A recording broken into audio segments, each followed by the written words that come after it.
Hoje é o início, de fato, das nossas aulas. Semana passada foi só ambientação, né? Mas hoje, de fato, é o que começa a nossa aula. Estou aqui no meu escritório. O Davi está dizendo que não está conseguindo entrar. Deixa eu enviar para ele de novo. Tenta agora. E hoje é o início do ano letivo, né? Parece a escola, né? Só falta fazer a chamada. Mas não há necessidade disso. Eu queria começar falando com vocês que, mais uma vez, para os que estão chegando agora, tem um chat aí que vocês podem ir falando, qualquer dúvida. No final, eu vou abrir um tempo para a gente debater, para a gente conversar a respeito do tema. E hoje é aula introdutória, né? Aula introdutória, não do curso, porque falamos na aula de ambientação, mas hoje é a aula introdutória sobre introdução à teologia, que é o que responde a pergunta. E antes de responder a pergunta, né? O que é teologia? Tem muita gente que acha que teologia é usar um anel do dedo, ser arrogante e andar rindo à toa, achando que sabe mais do que todo mundo. E isso não tem nada a ver com teologia. Teologia é um discurso sobre Deus. O que é teologia, então? Teologia é falar a respeito de Deus. Qualquer pessoa que prega, qualquer pessoa que tem uma conversa bíblica, de certa forma é um teólogo. Não a nível profissional, mas sim é um teólogo. Porque teologia é discursar a respeito de Deus. Então, por exemplo, nós temos por definição o termo teologia, que creio que todos já sabem. Theo é Deus em grego. Então, por exemplo, Theo é em grego a palavra Deus. Theos, Deus. E logia, ciência, estudo, tratado. Logo, por definição, teologia é a ciência ou estudo ou tratado a respeito de Deus, ou também um discurso a respeito de Deus. Então, isso é teologia, um discurso a respeito de Deus, é falar sobre Deus. Então, quando qualquer pessoa ela já fala sobre Deus, ela está fazendo teologia. Quando qualquer pessoa conversa sobre Deus, essa pessoa, por si só, está fazendo teologia.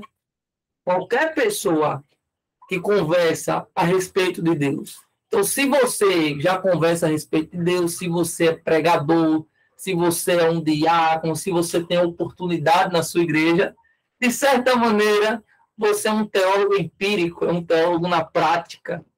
Agora, a grande pergunta é, será que você é um bom teólogo?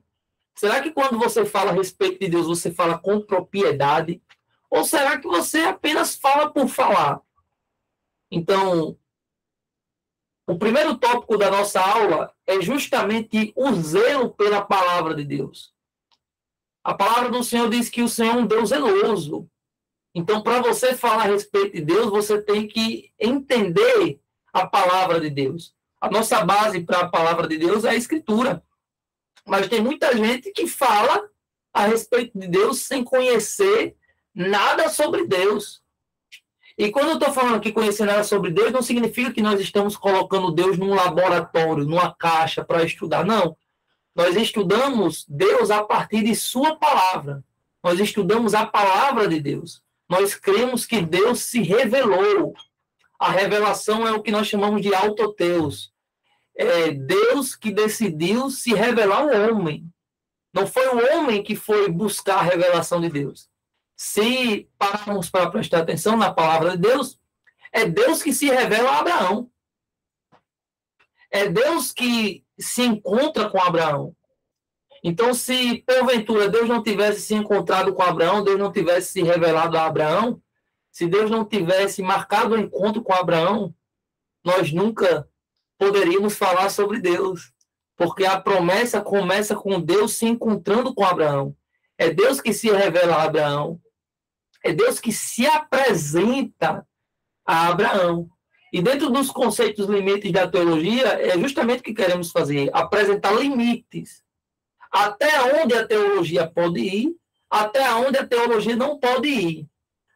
Então, o que podemos fazer para ser bons pastores, bons pregadores, bons obreiros, bons teólogos e o que não podemos fazer. Será que todo teólogo é um bom teólogo? Será que todo pastor é um bom pastor? Será que todo mundo que prega a respeito de Deus prega com conhecimento? O mundo hoje está cheio de besteirol. Eu estava vendo uma pregação agora há pouco de um cara famoso. Porque geralmente essas besteiras vêm de quem é famoso. E o camarada estava pregando que você é o centro do coração de Jesus. Eu já vi que o Alisson, ele riu. Você é o centro do coração de Jesus. Olha que heresia.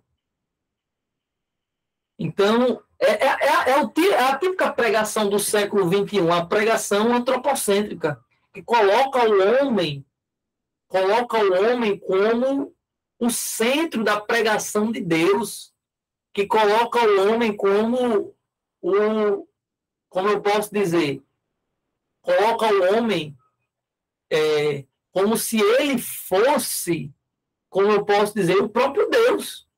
Ele exalta a humanidade, ele exalta o homem. A palavra de Deus original em si, ela não exalta o homem. Vocês vão, por exemplo, estudar em antropologia. É uma matéria que vocês vão estudar na frente, e é comigo essa matéria, e vocês vão ver que a antropologia, ela trata o homem como pecador. E por quê? Porque o ser humano, ele é corrompido, ele é depravado. O ser humano, à medida que ele peca, é baseado na natureza dele, que é pecadora. Por mais que ele seja um cristão, um homem de Deus, uma mulher de Deus, ele ainda tem resquícios do pecado. E nós entendemos que é o pecado original. E todo ser humano nasce pecador. A palavra de Deus diz: como pode o puro sair do impuro? Então a Bíblia trata o homem como pecador, como propício ao pecado. Se pegarmos, por exemplo, Davi, que foi o homem segundo o coração de Deus, Davi adulterou com Batseba, Davi colocou Urias na linha de frente para Urias morrer assassinado pela espada do inimigo, mas foi Davi, a intenção foi de Davi. E a Bíblia ainda chama ele segundo o coração de Deus, mas a Bíblia reconhece que ele foi um pecador. Então, a revelação bíblica é que o homem é pecador. E o homem necessita da graça de Deus. O homem necessita da revelação de Deus. Então, é Deus que busca o homem. É Deus que se apresenta ao homem. Então, nós estudamos teologia nesse sentido, onde Deus se revelou ao ser humano. Se Deus não tivesse se revelado ao ser humano, nós, muito possivelmente, estaríamos mortos em pecado.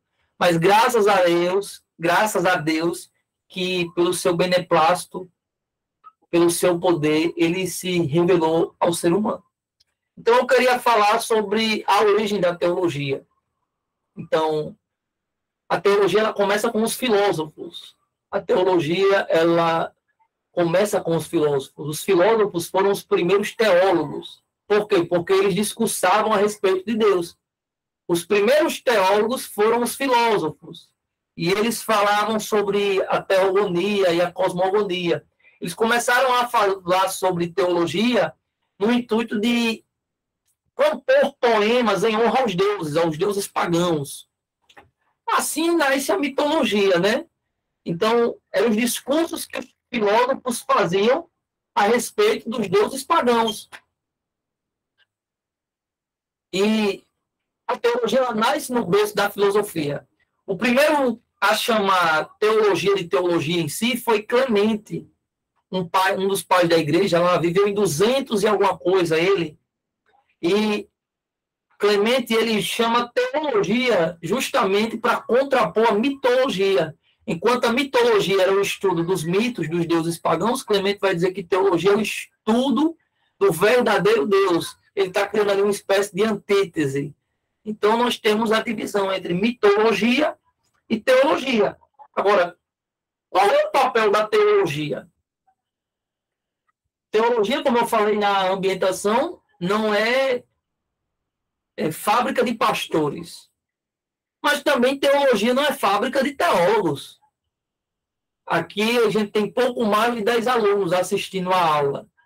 Que aqui saiam 2 teólogos, pelo menos. Pastor, mas não os 12, não, porque ser teólogo é uma opção.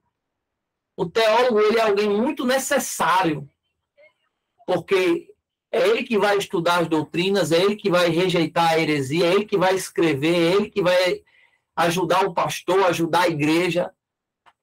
Mas todo pastor é teólogo? Sim, porque o pastor é aquele que pratica a teologia diária, como também o obreiro, o diácono. Entretanto, em algo mais acadêmico, um ou outro que gostam e vão a fundo. Mas esses poucos teólogos acadêmicos, eles são extremamente necessários, que são eles que irão treinar mais pastores e mais teólogos. Então, o seminário, a faculdade de teologia, é onde nós treinamos os líderes, onde preparamos os obreiros. E para isso temos que ter uma boa teologia, uma teologia de qualidade, uma teologia baseada nas escrituras. Porque o que tem de teologia ruim, dá dor de cabeça. O que tem de pregadores ruins, e nós temos muitas influências péssimas. Quais? Nós temos a influência, por exemplo, do liberalismo teológico, que devastou a Europa, a igreja na Europa. Nós temos no Brasil a influência do neopentecostalismo, aonde começaram as campanhas de prosperidade, e hoje em dia já é uma mistura, você não sabe se é igreja ou se é sinagoga, onde as pessoas se vestem de judeus, elas começam a trazer adereços da cultura judaica, e é uma coisa horrível, uma péssima teologia, pregações horríveis, vazia de Bíblia, onde o homem é exaltado, onde as bênçãos são o centro, e a escritura vai sendo minada, a escritura vai sendo colocada de lado, a escritura vai sendo rejeitada. Então, existem igrejas que rejeitam a escritura, mas é interessante que a base da igreja é a escritura. A grande oposição da reforma protestante foi justamente a suficiência das escrituras. A reforma protestante defendeu a suficiência das escrituras, em oposição à igreja católica, que defendia a tradição. Então, a igreja católica colocava a tradição e colocava depois as escrituras. A igreja evangélica protestante, nós defendemos a suficiência das escrituras. E nós aceitamos a tradição, mas que nunca que a tradição se sobrepõe às escrituras. Então, a tradição fica em segundo plano. A igreja neopentecostal, ela rejeita a tradição, as escrituras, a teologia, a Bíblia e tudo aquilo que vem da parte de Deus. É o nível que nós chegamos no Brasil. Então, as pessoas são vazias de Bíblia, os pastores não conhecem Bíblia, os pastores não querem conhecer, porque para conhecer dá trabalho, né? Essa é a grande verdade. Há um esforço, há uma dedicação, há um estudo. Ninguém vai conhecer do dia para a noite. Há um preço a se pagar. Para você ter unção, há um preço a se pagar, a unção da palavra de Deus. Então, há um preço, nada é de graça. Mas as pessoas, no tempo do miojo, elas querem colocar um macarrão instantâneo na água, e em 2 minutos, elas querem que ele esteja pronto. Elas querem assistir uma aula, em um conhecimento de 3 anos, elas querem adquirir em 1 mês. E isso não existe, pessoal. Você só vai conhecer a palavra de Deus se você verdadeiramente se dedicar ao exame da palavra de Deus. Paulo falava muito isso a Timóteo. Firma-te como obreiro que maneja bem a palavra da verdade. Era o que Paulo dizia a Timóteo. Não há um preço a se pagar. Nada vem de graça. Nada vem sem esforço. Eu quero fazer um comentário que um médico ele tem que estudar 10 anos. Entre 8 e 10 anos, ele tem que fazer residência,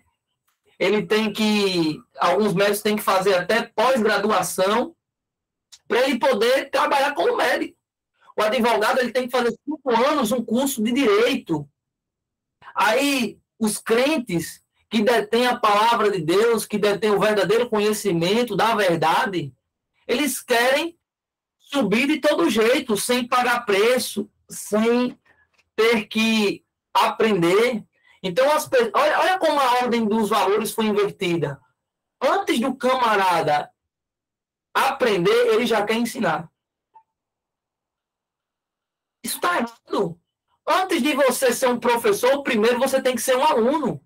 E o pastor, ele é um professor. Muitos de vocês são pastores. O missionário, ele é um professor. O diácono é um professor. Qualquer pessoa que ministre a palavra de Deus, ele é um professor. Ele está ensinando as escrituras. Vocês podem olhar aí, eu vou dar em 2 Timóteo, capítulo 2, verso 15. Vocês podem abrir a Bíblia de vocês. 2 Timóteo, capítulo 2, verso 15. Paulo está ensinando a Timóteo. E é o primeiro texto que eu quero citar aqui. Olha o que Paulo vai dizer a Timóteo. Procura-te apresentar-te aprovado diante de Deus, como obreiro que não tem do que se envergonhar, mas que maneja bem a palavra da verdade. Olha que coisa forte. Vamos analisar esse texto direitinho. É a primeira recomendação para o líder. Procura apresentar-se diante de Deus aprovado. Procura apresentar-se aprovado diante de Deus. Então, a primeira coisa, o obreiro ele tem que se apresentar para a obra do Senhor, a Deus, como alguém aprovado. Você tem que ser um obreiro aprovado. Aí vai dizer, Paulo segue, como obreiro que não tem do que se envergonhar, mas que maneja bem ou corretamente, depende da tradução, a palavra da verdade. Quer dizer que no tempo de Paulo já tinham pessoas que manejavam a palavra, mas não manejavam a palavra corretamente. Então, essas pessoas que não manejavam a palavra de Deus corretamente, eles eram o quê? Envergonhados. Olha que coisa forte, pessoal.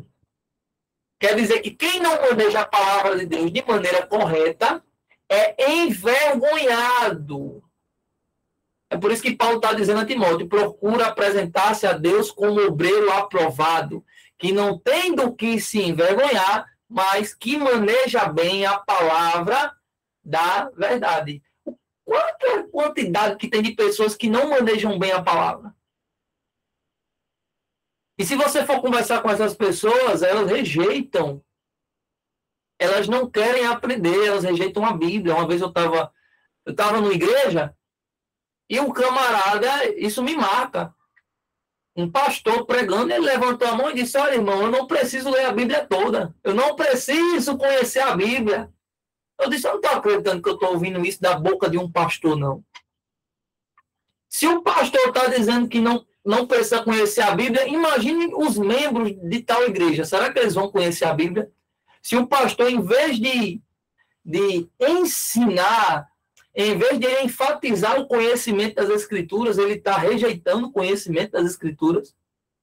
Olha que coisa horrível. Então, é a primeira recomendação do apóstolo Paulo. Essa recomendação não é do pastor Mateus Messias, mas essa recomendação é do apóstolo Paulo. Procurem, eu quero dizer para vocês nessa noite, isso aqui é profético, viu? Procurem apresentar-se a Deus como obreiros que não têm do que se envergonhar, mas que manejem corretamente a palavra da verdade. Se vocês não enfatizarem o ensino das Escrituras na vida de vocês, vocês nunca vão manejar corretamente a palavra da verdade. Vocês precisam dedicar um tempo à oração. Todo líder, todo obreiro, todo membro, todo aquele que é chamado para servir a Deus, ele precisa se apresentar a Deus como alguém que maneja bem a palavra da verdade. Ele precisa se apresentar a Deus como alguém que maneja as Escrituras. Não tem o que fazer, pessoal. Não há como correr. Vocês precisam apresentar-se a Deus como alguém que maneja bem a palavra da verdade. E vocês só podem manejar bem a palavra da verdade se vocês estudarem as Escrituras, se vocês tiverem uma vida pautada nas Escrituras. Chega de besteirol, chega de neopentecostalismo, até porque vocês vão ter que dar conta a Deus, pessoal, daquilo que vocês pregam um dia. Acreditem. Vocês vão precisar ter um particular com o Papai do Céu um dia. Se vocês estiverem pregando algo errado, aí não... Ah, pastor, porque eu não aprendi. Aprenda. É por isso que estamos no seminário, para aprender. Estamos aqui para estudar. O objetivo é o pleno conhecimento das Escrituras. Então, temos que rejeitar toda péssima teologia. Tudo aquilo que for de ruim, descartem. Tudo aquilo que não levar vocês ao conhecimento da palavra, rejeitem. Nós vemos algumas igrejas hoje em dia de péssima teologia. Nós temos a teologia da libertação, nós temos a teologia da prosperidade, nós temos o ecumenismo religioso, pessoal. Vocês sabem o que é o ecumenismo religioso?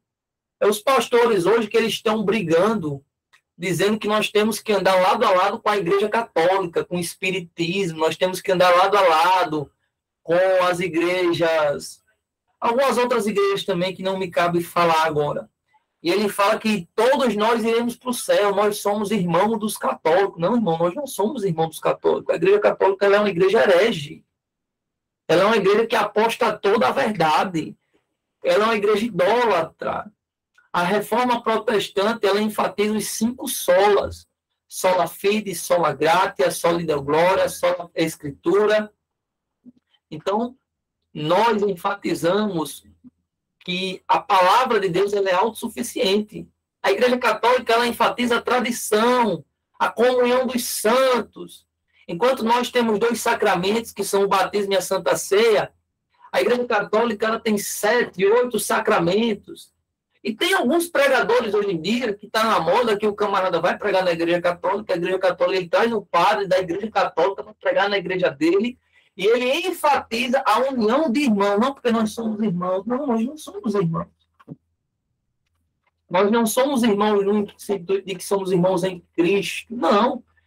Os católicos, eles precisam aceitar Jesus, eles precisam rejeitar o pecado, eles precisam ter um encontro com Deus.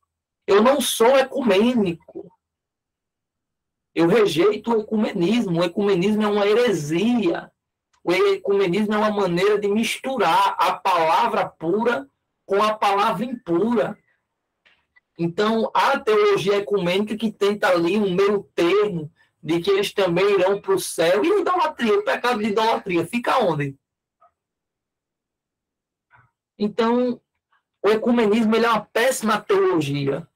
Então, nós temos que rejeitar tudo isso, porque nós temos a Escritura como base. Aqui no nosso seminário, a nossa base é a Escritura. E todos os pastores que virão dar aula aqui a vocês, eles serão pastores, homens de Deus, mulheres de Deus, líderes com a vida diante do altar, com conhecimento bíblico, não vai passar nenhum ecumênico por aqui.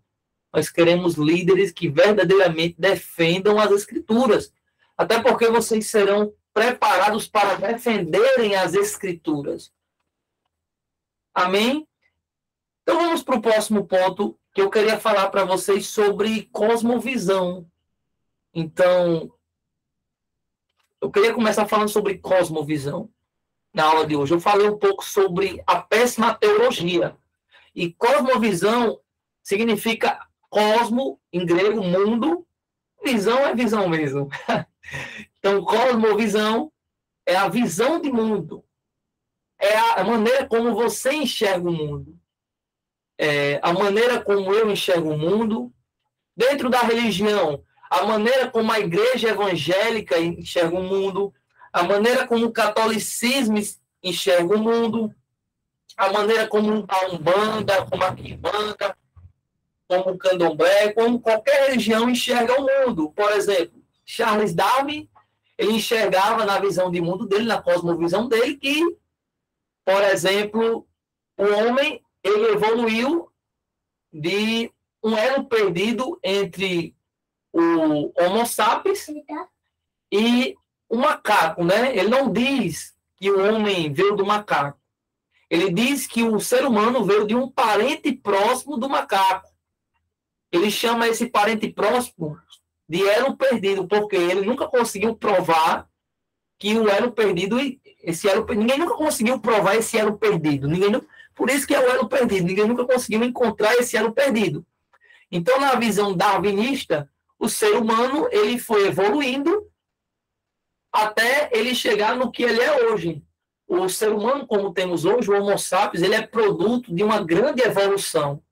Então, o ser humano começou ali nas espécies mais baixas, seu intelecto defasado, baixo, e à medida que o tempo foi passando, o ser humano foi evoluindo até chegar no ser humano que nós temos hoje. Logo, essa visão ela contrapõe a visão bíblica, pois a cosmovisão bíblica é que Deus criou o ser humano já com esse intelecto que tem hoje, já criou o ser humano da maneira como tem hoje.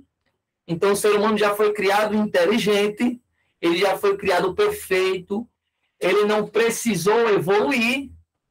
Você vê que a Bíblia ela se opõe claramente a esse tipo de visão. Entretanto, existem alguns cristãos, que eu não sei como são cristãos, mas que eles acreditam na evolução. Então, eles acreditam em um intermédio que, por exemplo, Deus criou o mundo, mas o mundo evoluiu. Para ele acreditar que Deus criou o mundo e o mundo evoluiu, ele tem que rejeitar as escrituras. Porque as escrituras já não mostram Adão e Eva como seres inteligentes. Já tem outros que são cristãos, por exemplo, e dentro das suas cosmovisões, eles acreditam que Adão e Eva é um mito. Por exemplo, Barth e Bruni falavam de Adão e Eva como super história. Mito.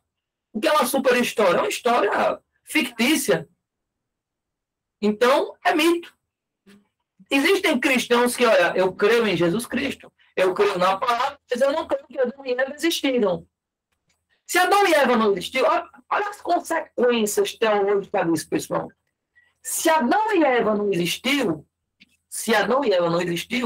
então não existe queda. Vocês estão compreendendo isso? Se Adão e Eva não existiram, logo existe queda. E se não existe queda, não existe pecado original. E se não existe pecado original, nós não somos pecadores. Porque a morte não é no mundo. Vocês estão conseguindo entender que uma coisa não consegue encaixar com a outra? Então, nessa aula sobre conceito de limites, eu quero dizer a vocês que vocês precisam respeitar a exegese da Escritura. Vocês precisam respeitar a Escritura. Vocês precisam respeitar aquilo que a Escritura afirma. Porque se uma pedra da Escritura cair por terra, toda a Escritura cai por terra.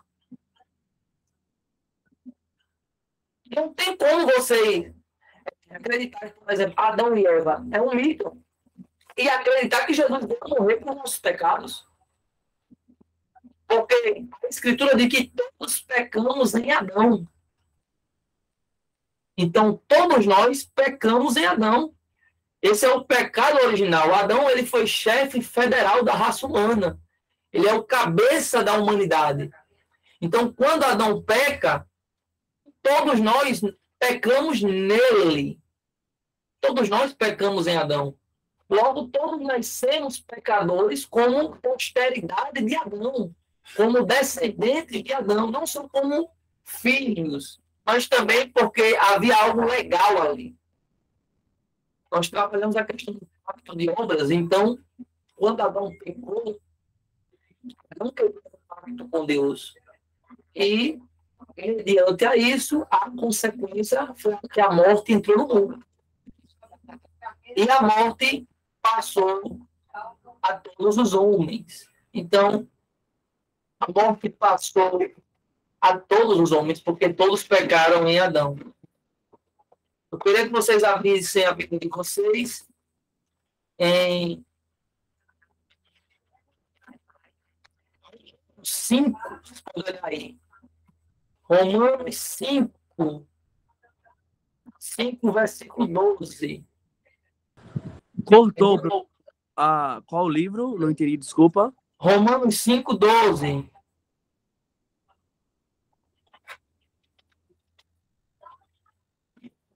Romanos 5, 12.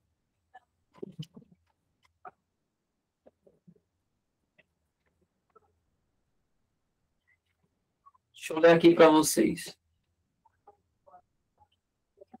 Romanos 5, 12 diz o seguinte: portanto, como por um só homem entrou o pecado no mundo, e pelo pecado a morte, assim também a morte passou a todos os homens, por isso todos pecaram. Então, quer dizer, Romanos 5,12 está dizendo que o pecado entrou por um só homem. Quem é esse homem? Adão. Se eu trato Adão como um mito, a doutrina do pecado é um mito. Se eu trato Adão como mito, a doutrina do pecado é tratada como mito. E se a doutrina do pecado é tratada como mito, Adão é um mito, e qual é a necessidade de Jesus vir morrer por nossos pecados?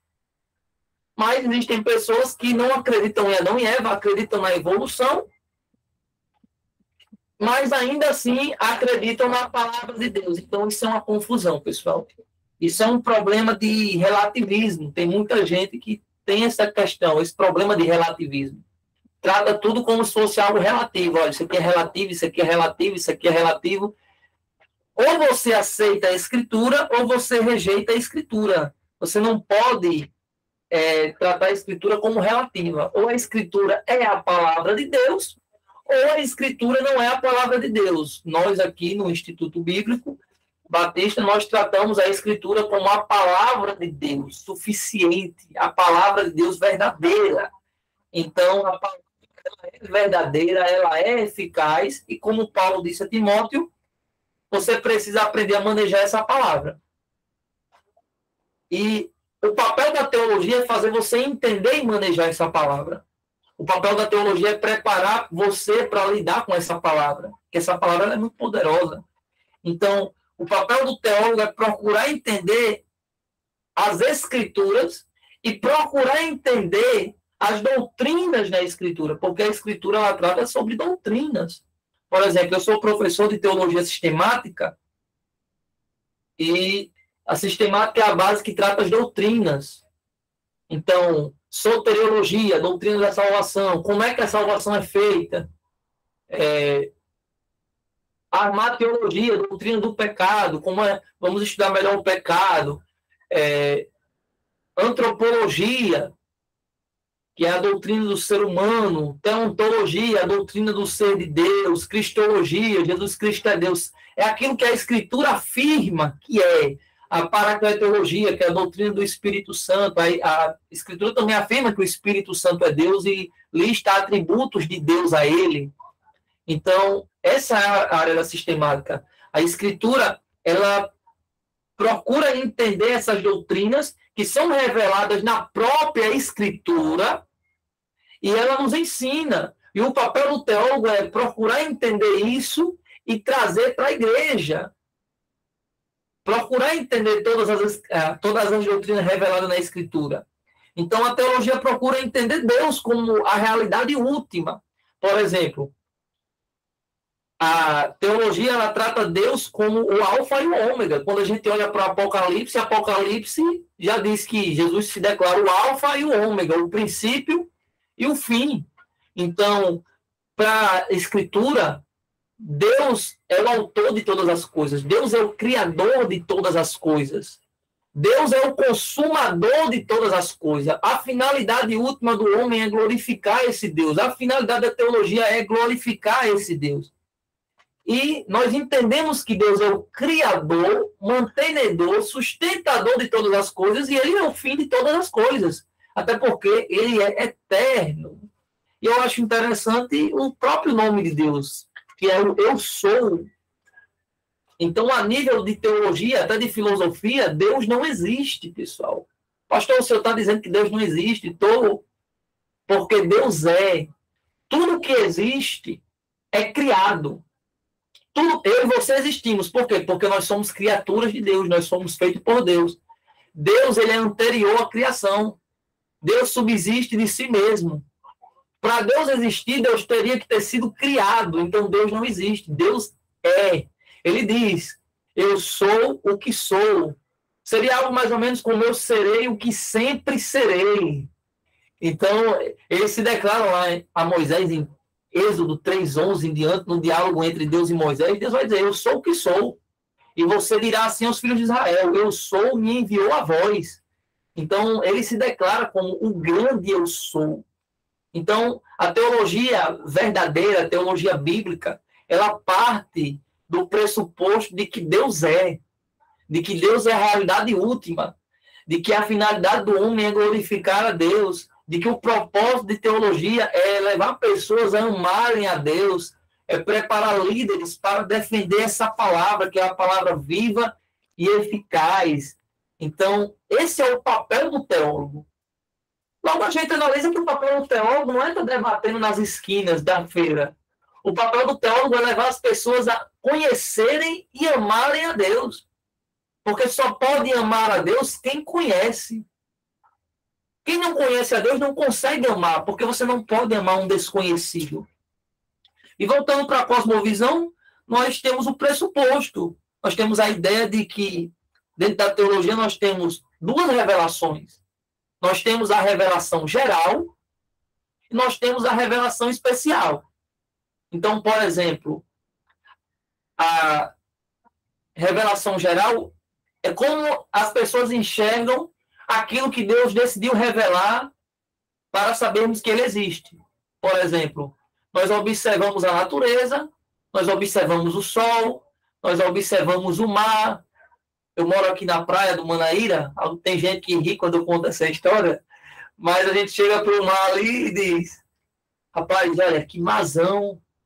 Esse mar não pode ter sido criado sozinho. Alguém fez esse mar.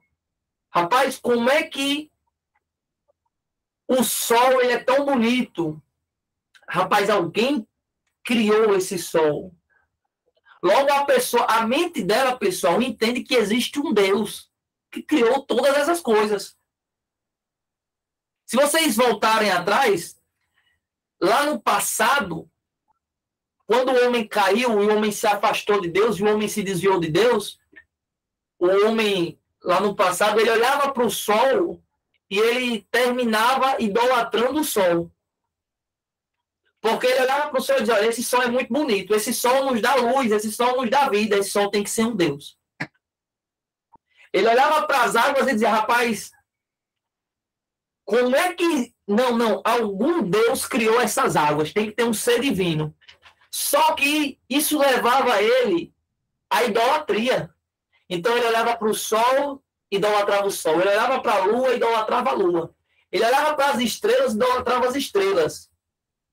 Ele entendia que havia um ser divino ali. Só que esse era produto da revelação geral. E o que é a revelação geral? É a assinatura de Deus nas coisas. A assinatura de Deus na natureza, a assinatura de Deus no sol, a assinatura de Deus na terra.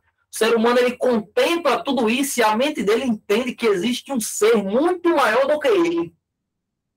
Só que não necessariamente ele adorava ao verdadeiro Deus.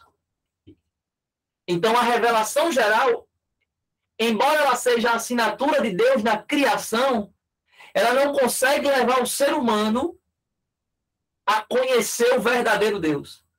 Mas ela leva o ser humano a entender que existe um ser divino muito maior, superior a ele. É por isso que nós precisamos da revelação especial dentro da cosmovisão ainda. A revelação especial é quando o próprio Deus ele decide se revelar. A revelação especial é o meio por qual Deus comunica a salvação a seu povo. Então, por mais que as pessoas olhem para o mundo, olhem para o sol, para a lua, para as estrelas e digam, não, tem um Deus ali, tem um Deus acá, elas não conseguem enxergar o verdadeiro Deus. Elas conseguem apenas entender que existe um Deus. Agora, que Deus, elas não sabem. A revelação especial, ela é Deus comunicando a salvação ao seu povo. É aquela pela qual Deus se mostra a nós.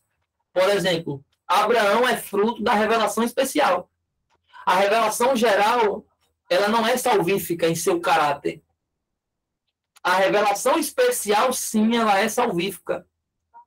Então, nós que somos eleitos, nós que somos servos de Deus, nós que estamos na palavra, que levantamos a mão para Cristo, nós somos produto da revelação especial, a qual Deus chegou até nós, a qual Deus decidiu se revelar para a gente, a qual Deus nos apanhou como ovelhas do seu rebanho. Então, todos que tiveram um encontro com Deus, eles são produtos da revelação especial. O principal produto disso é as Escrituras.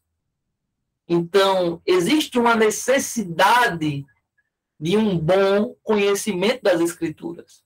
Porque nós estamos lidando com coisa séria, nós estamos lidando com a salvação, nós estamos lidando com a palavra. Nós devemos ter zelo para com a palavra. E nós temos que ter limite. Então, a primeira base para você se tornar um bom teólogo, um bom pastor, um bom cristão, você precisa conhecer e amar a palavra de Deus.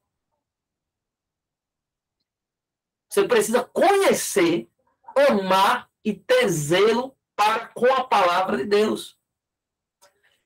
E devemos ter cuidado para não sermos pessoas que fazem a obra, mas que se afastam de Deus, porque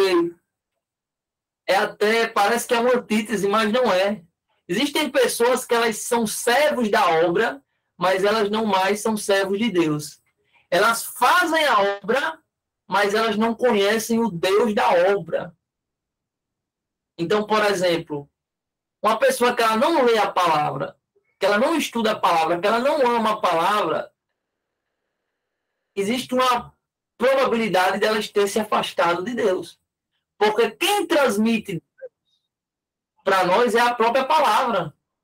É a palavra de Deus que nos fala que Deus existe. É a palavra de Deus que fala que Deus é o Criador, mantenedor e sustentador de todas as coisas. É a palavra de Deus que nos fala da vinda de Cristo. É a palavra de Deus que fala que Cristo veio, morreu por nossos pecados e ressuscitou e um dia voltará. Então, a igreja, ela não subsiste sem a palavra. Aí a gente entende, a Igreja Católica, ela fez o oposto, ela coloca a tradição acima da palavra. Como é que a Igreja Católica ela vai se sustentar sem a palavra? Mas, por incrível que pareça, existem igrejas que a palavra não tem a devida proeminência. Existem igrejas que a palavra de Deus ela já é rejeitada. Claro que eles não vão chegar para você e dizer, não, aqui nós rejeitamos a palavra de Deus. Não. Nós amamos a palavra de Deus. Mas a palavra de Deus não é pregada. Eles pregam tudo, menos a palavra de Deus. Eles falam tudo, menos a palavra. 40 minutos de oração, 1 hora de louvor, 5 minutos para a palavra. E quando essa palavra ela ainda é pregada, ela é pregada de uma maneira aterrorizante. Por quê? Porque ela é mal ensinada. E por líderes que não conhecem ela em seu caráter, e eles ainda querem pregar a palavra. Como pode isso, pessoal? Então, isso não tem muito cabimento.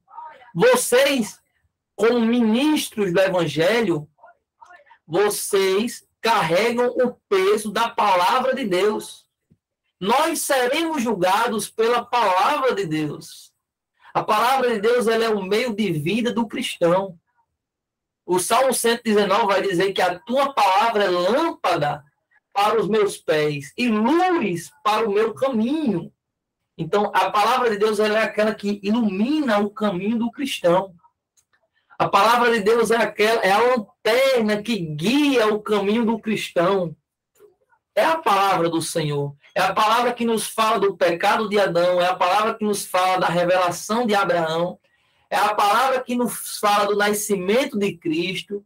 É a palavra que nos fala da morte de Cristo. É a palavra que nos fala da ressurreição de Cristo.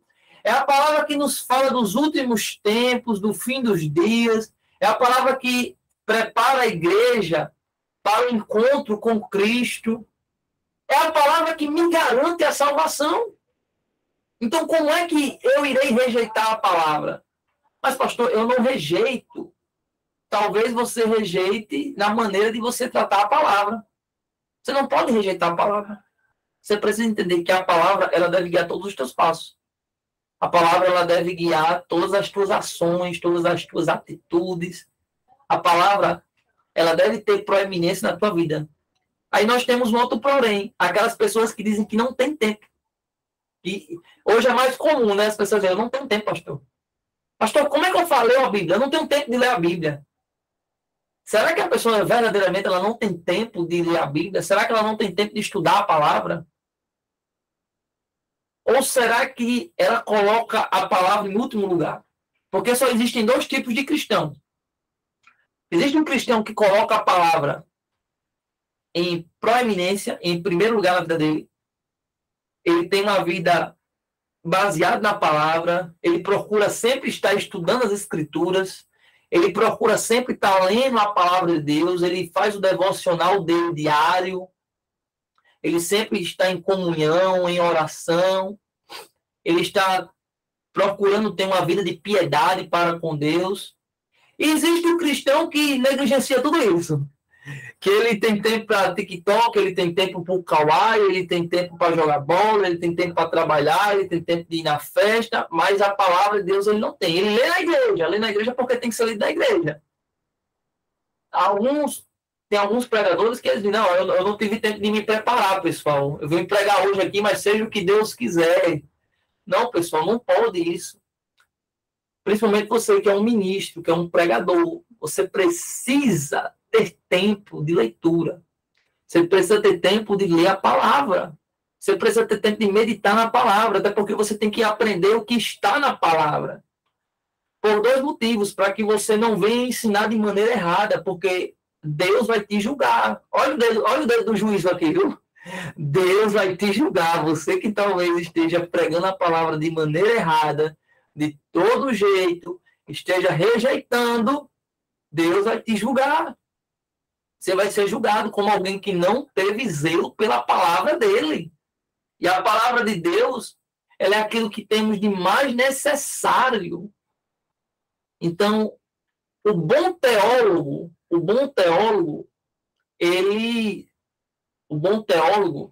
a palavra é proeminente na vida dele. Não só o teólogo. O bom pastor, a palavra é proeminente na vida dele. O bom obreiro, a palavra é proeminente na vida dele. Ele julga as coisas mediante a palavra. Deixa eu ver se está na palavra. Deixa eu ver se isso não está. Deixa eu ver o que a palavra diz. Deixa eu ver o que a palavra não diz. O bom cristão, ele tem uma vida pautada nas escrituras. Eu sempre costumo dizer que, ou na verdade eu comecei até recente, pessoal. Você sabe por que existem falsos profetas? Porque existem pessoas que gostam dos falsos profetas. Para todo falso profeta, há sempre uma plateia. Porque geralmente o falso profeta, as pessoas acostumam muito a pessoa que vai dizer uma coisa e não vai acontecer. Não. O falso profeta é aquele que ensina a palavra de maneira errada. Isso também é um falso profeta. E geralmente quem gosta do falso profeta é que não gosta da palavra de Deus.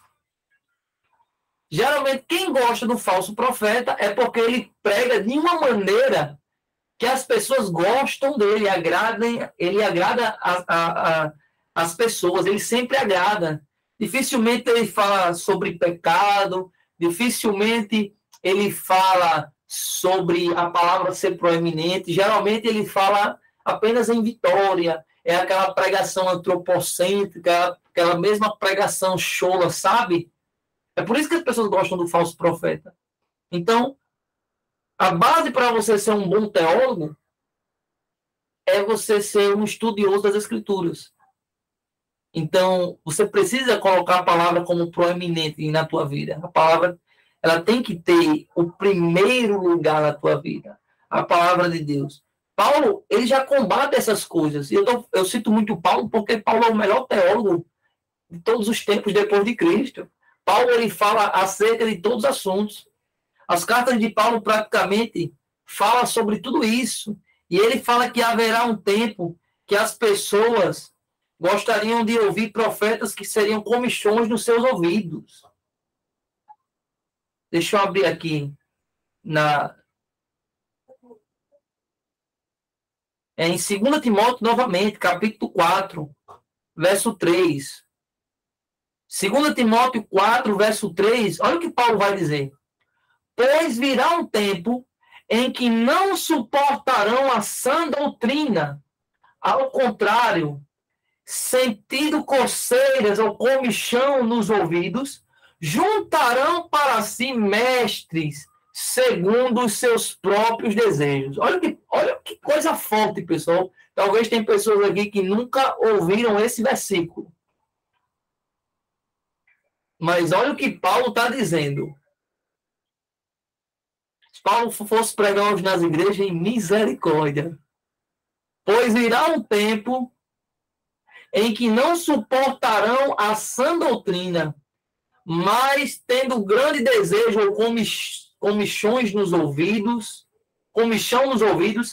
amontoarão para si doutores ou mestres conforme suas próprias concupiscências, quer dizer, chegaria um tempo que as pessoas não gostariam mais de ouvir a verdade, nem a palavra, mas elas só iriam procurar para elas pastores que pregariam aquilo que elas gostam.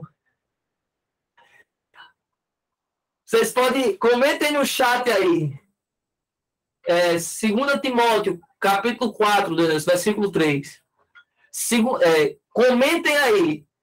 Chegou esse tempo, sim ou não?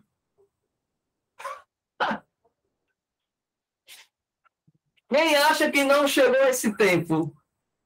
Pastor, eu não concordo com o Senhor. Esse tempo não chegou.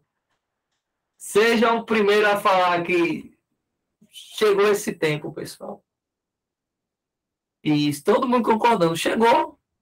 Tem um vídeo, eu falei, aula passada, eu tenho que falar de novo. Tem um vídeo que a menina, ela prega com o telefone. Ela pega o telefone, bota na cara da pessoa. Aí fala, tá incomodando? Tá, por quê? Porque você é luz, a luz incomoda. E a palavra?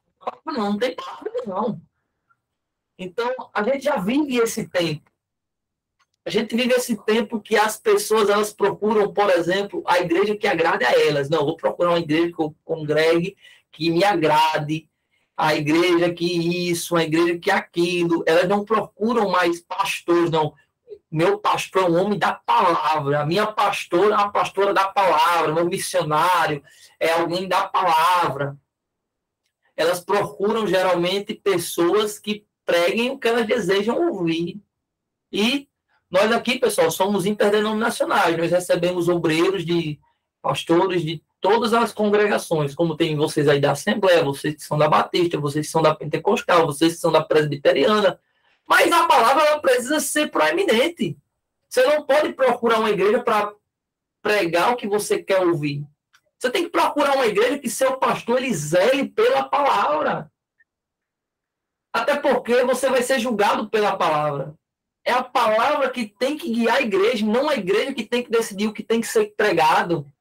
Mas nós temos hoje, por exemplo, a igreja, uma igreja inclusiva, a igreja Cidade de Refúgio, lá da Lana Holden, né?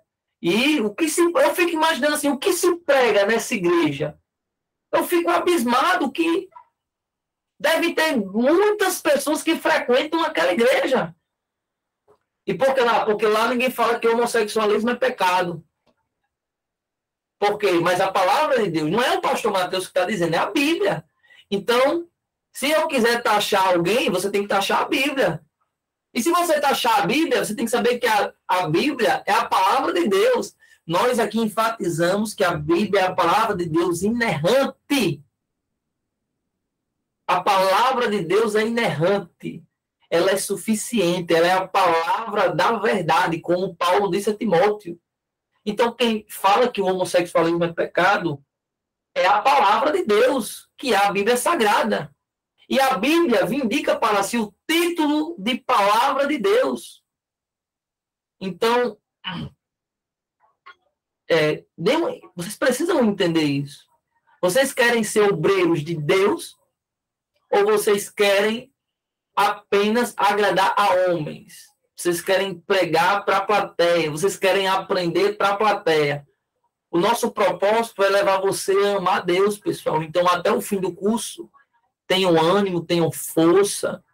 Mas o nosso propósito é levar vocês a conhecer a Deus, amar a Deus, e assim como amantes de Deus, pessoas que amam a Deus, continuarem levando outras pessoas a amarem a Deus.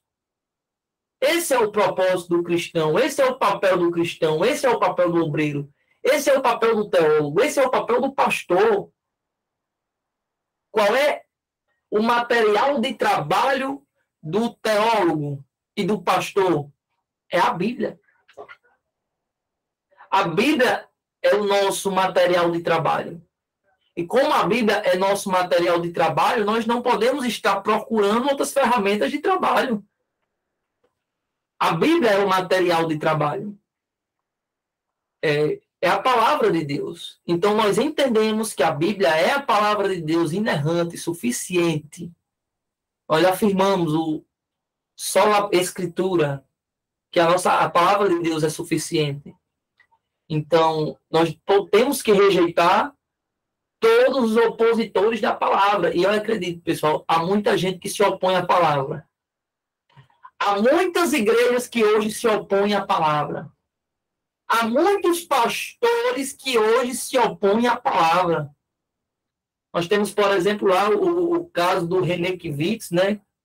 Que foi um grande herege, rodou todo o Brasil. Nós temos aí pregações descentradas, antropocêntricas, pregações ecumênicas. Nós temos todos os tipos de herege. E nós temos que decidir. Você tem que decidir. Você agrada a Deus ou você agrada ao homem? Nós temos hoje, chegamos no tempo dos pastores homossexuais. Nós chegamos nos tempos de pregadores que não vivem mais a palavra. Pregadores que rejeitaram. A teologia, ela não é algo para ser apenas um discurso. A teologia não pode ser um discurso. Eu sou um teólogo. Então, o quê? Eu sou um teólogo, coçando a cabeça e olhando para o alto. Tu é o quê? Não, é porque... Não, eu sou um homem de Deus. Eu sou um pregador. Eu sou alguém que ministra a verdade. O papel do seminário é preparar os obreiros, é preparar vocês, preparar que saiam muitos pastores, que saiam bons teólogos, que saibam manejar a palavra da verdade. Vocês estão compreendendo? Então, essa é a base da Escritura.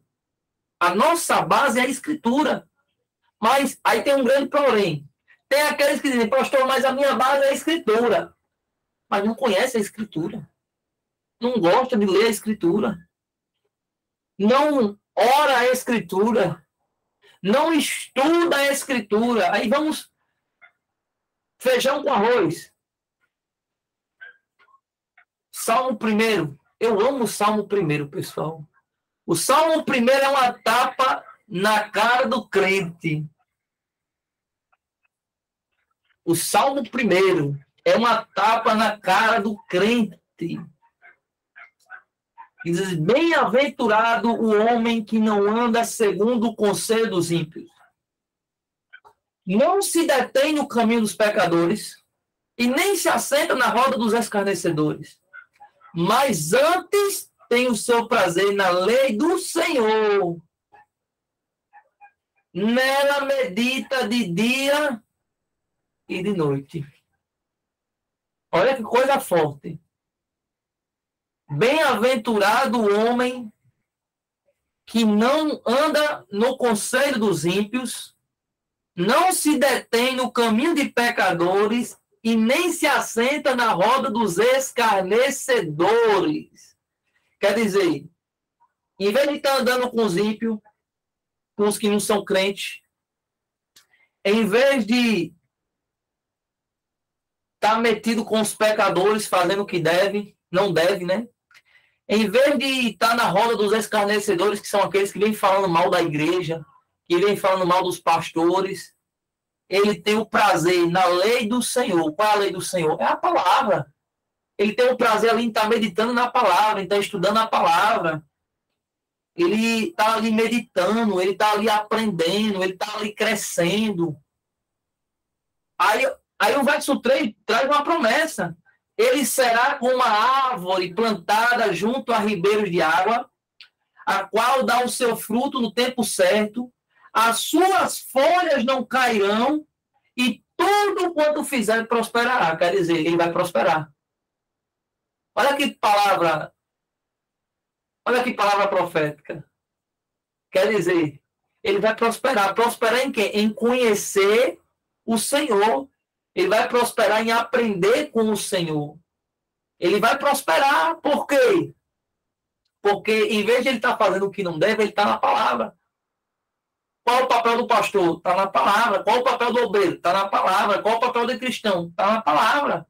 Então, se você é um crente que você não tem costume de ler a palavra, você precisa aprender a amar a palavra. Você precisa aprender a amar a Deus.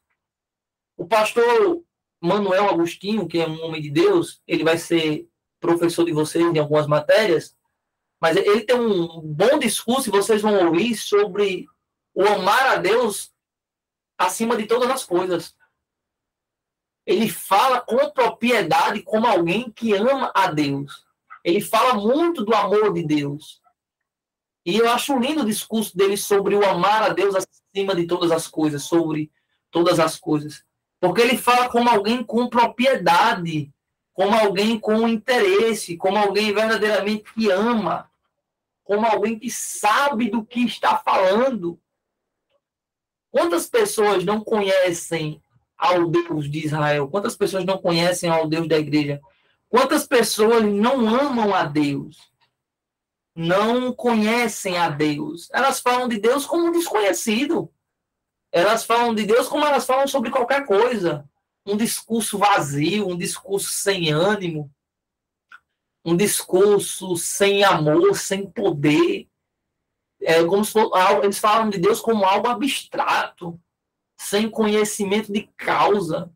E elas pregam essa palavra sem conhecimento de causa, como algo distante, se torna algo frio, algo horrível.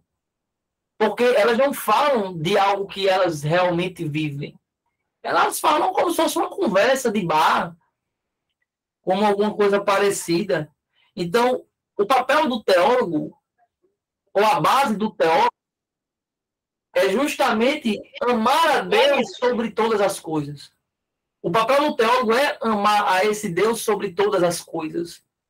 Você precisa amar a Deus sobre todas as coisas. E você só pode amar a Deus sobre todas as coisas se você tiver uma vida voltada às Escrituras. Porque a nossa maneira de conhecer a Deus é a Escritura.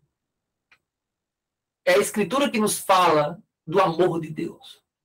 É a Escritura que nos fala sobre João 3,16. Porque Deus amou o mundo de tal maneira que deu seu Filho unigênito para que todo aquele que nele crê não pereça. É as Escrituras que nos falam sobre João, capítulo 1. É as Escrituras que nos falam sobre o encontro de Deus com Moisés na sarça ardente. É as Escrituras que nos falam sobre o encontro de Deus com Abraão. É as Escrituras que nos falam, pessoal, sobre Daniel na cova dos leões. Então, se a gente rejeitar a Escritura, o que nos sobra? Discursos vazios, sem ânimo, sem amor. Quantas pessoas rejeitam as Escrituras? Aí você vai ver elas pregando e fala da vida e conta a história do burro que foi amarrado no poste, do burro que correu no cavalo. Elas falam sobre tudo, menos sobre Deus. Elas gritam, elas pulam, mas na hora de ensinar a palavra, elas não ensinam. Então, esse é um pecado da igreja do século XXI também. Esse é um pecado da igreja dos dias atuais. A Escritura, ela é negligenciada. É o pecado da negligência, é o pecado da falta do zelo. Então, as pessoas já não têm zelo com a palavra de Deus. As pessoas já não têm zelo com a casa de Deus. As pessoas já não têm zelo com a igreja. As pessoas já não têm zelo com o seu ministério. As pessoas já não têm zelo, porque elas rejeitam o Deus das Escrituras. Porque é Deus que manda a gente ser zeloso. Abram a Bíblia de vocês agora. Deixa eu abrir aqui.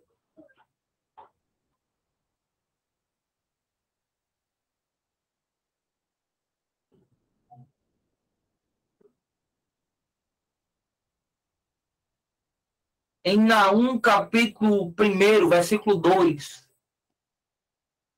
Naum, capítulo 1, versículo 2.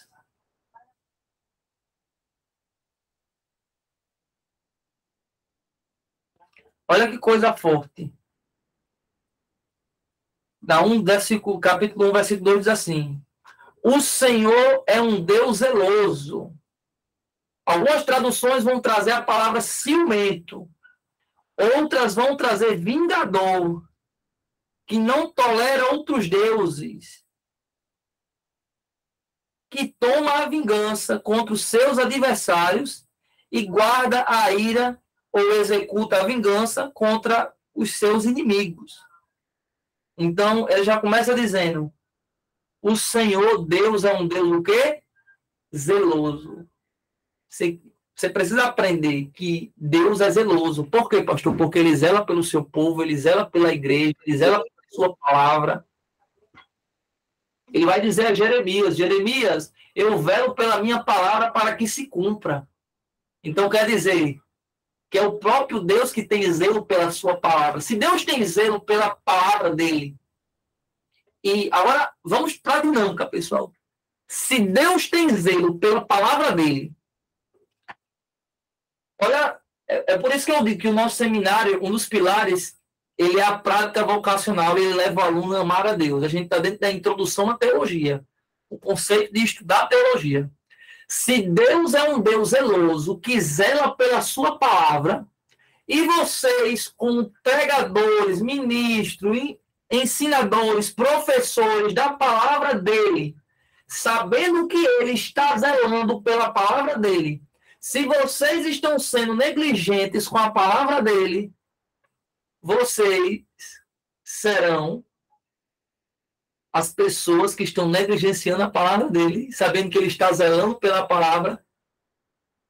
Vocês dá para entender o nível dessa conversa? Se Deus zela pela palavra dele, e ele é ciumento, e ele é vingador da palavra dele, e vocês são os encarregados de transmitir a palavra dele, e vocês estão sendo negligentes com a palavra dele, e ele vela pela palavra dele, vocês sofrerão castigo por negligenciarem a palavra de Deus. Vocês sofrerão castigo por negligenciar o ensino, negligenciar o aprendizado.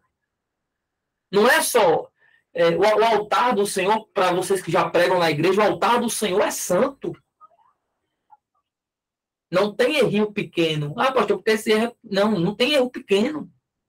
O altar de Deus é santo. É para se viver uma vida de santidade, para pregar a palavra dele em santidade, para pregar a palavra dele da maneira correta. Logo, se vocês rejeitam a palavra deles, vocês estão rejeitando o altar. Esse é o nível que nós precisamos entender para podermos continuar. A palavra de Deus é a coisa mais perfeita do mundo. Jesus, ele é o verbo de Deus que encarnou e habitou entre nós. João vai dizer, no princípio era o verbo estava com Deus e o verbo era Deus. E todas as coisas foram feitas por ele e nada do que, sem ele do que foi feito se fez. Quando você faz um paralelo com Gênesis 1, que diz que no princípio o Senhor Deus criou o céu e a terra era sem forma e vazia, havia trevas sobre a face do abismo, e disse Deus, haja luz. Nós estamos vendo agora Deus proclamando a palavra, haja luz. Então Deus está colocando a palavra em execução. Quer dizer, Deus criou tudo por meio da palavra. Tudo foi criado por meio da palavra. Então, se eu e você temos posse da palavra e nós negligenciamos essa palavra, nós estamos cometendo pecado. Pecado de negligência. Pecado de não ter zelo com a palavra de Deus. Então, qual é o limite do teólogo? É por isso que a aula de hoje é sobre conceitos, limites para uma boa teologia. É a introdução à teologia. E nós estamos falando, dentro da introdução à teologia, nós nas próximas aulas falaremos sobre termos, sobre o que é ser teólogo, mas o primeiro conceito de ser um bom teólogo é você ter em mente a espiritualidade da palavra. A palavra é algo totalmente espiritual. Tem igrejas por aí que ela trata a revelação como espiritual. Ok. Ela trata a oração como espiritual. Ok. Mas na hora da palavra, ela não trata a palavra como espiritual. E a palavra é o ponto alto do culto, por exemplo. A palavra é o ponto alto da reunião. Nós só temos culto porque temos a palavra. A palavra ela é reduzida, na hora da palavra é um anda-anda, é um corre-corre, é um bebe-água, é tudo. Tem gente que não quer ouvir, tem gente que senta para assistir, tem gente que celular, tem gente que conversa. Nós não podemos negligenciar a palavra, pessoal. Você precisa aprender a amar a palavra. Você precisa amar e estudar a palavra. E cada vez que você mergulhar mais nessa palavra, essa palavra vai te trazer mais para perto de Deus. Cada vez que você estudar mais a palavra, você vai sentir mais perto de Deus. Cada vez que você estudar mais a palavra, você vai sentir Deus perto de você, você vai entender mais aquilo que Deus quer sobre a tua vida. Então, se a oração é espiritual, se o louvor é espiritual, imagine a palavra de Deus. Então, tudo aquilo que não vier da palavra de Deus, você precisa rejeitar. Rejeite. Você precisa rejeitar. Eu acho interessante a morte de Nadab e Abiú. Eu já falei isso na aula de ambientação, mas eu acho muito interessante a morte de Nadab e Abiú. E eu também acho interessante o momento em que Davi manda trazer a arca e coloca a arca nos carros de boi. Mas quando nós pegamos o momento ali de Nadab e Abiú, a Bíblia vai dizer que eles morreram porque trouxeram incenso estranho, né? Fogo estranho. Eles levantaram fogo estranho perante Deus. E a grande pergunta é: o que é fogo estranho? O que é fogo estranho? Fogo estranho é você trazer, muito provavelmente eles trouxeram um incenso a qual Deus não determinou.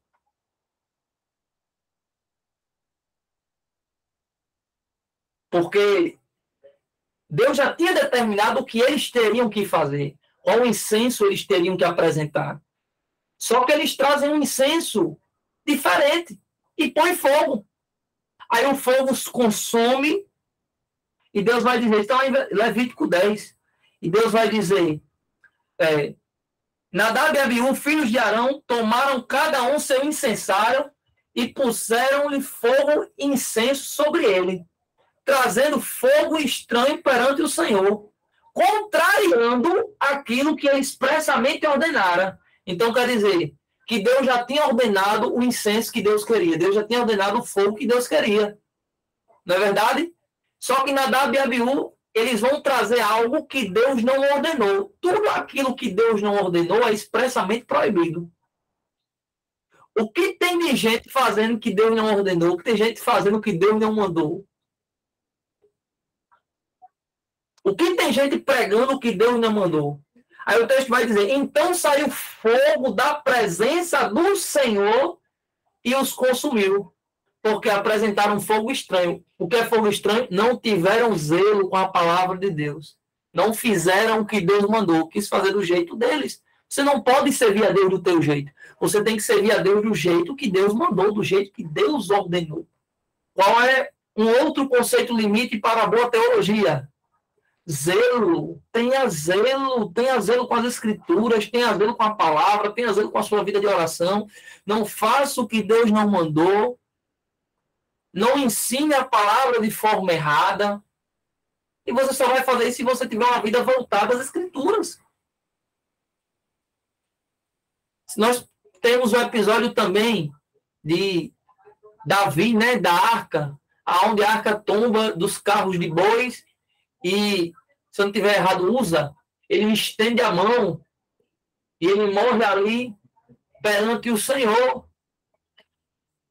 Só que a gente vai entender que, e é interessante nesse versículo, que Davi vinha dançando, Davi vinha se alegrando, né? Davi vinha, não, Deus está comigo, não se preocupa.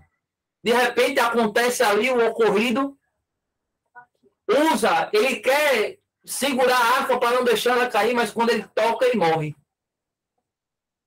Por quê? Porque, mais uma vez, não estava sendo feito da maneira como Deus ordenou. Como foi que Deus ordenou? Como era que a arca tinha que ser transportada? Ela tinha que ser transportada pelos levitas. Ela não podia vir uma carroça de boi. Ela tinha que ser trazida pelos levitas.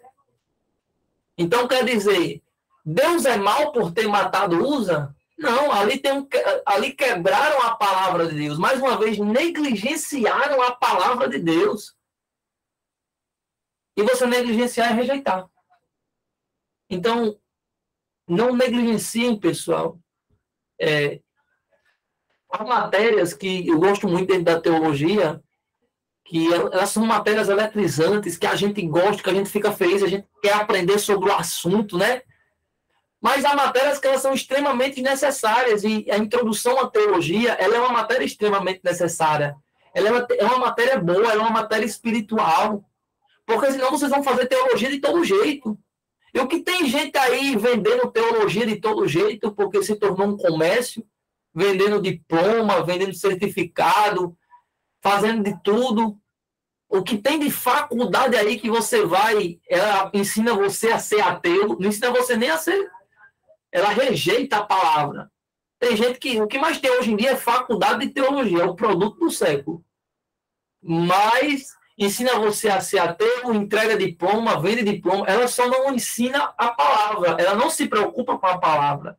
Então, eu tenho essa preocupação de ensinar a palavra. Quem é aluno meu há mais tempo, como, por exemplo, a Daniela e o Rodrigo, sabe que eu tenho essa preocupação de ensinar verdadeiramente a palavra. Porque eu também serei julgado por Deus se eu cometer o pecado da negligência. Então, o meu propósito é levar vocês a amar a Deus.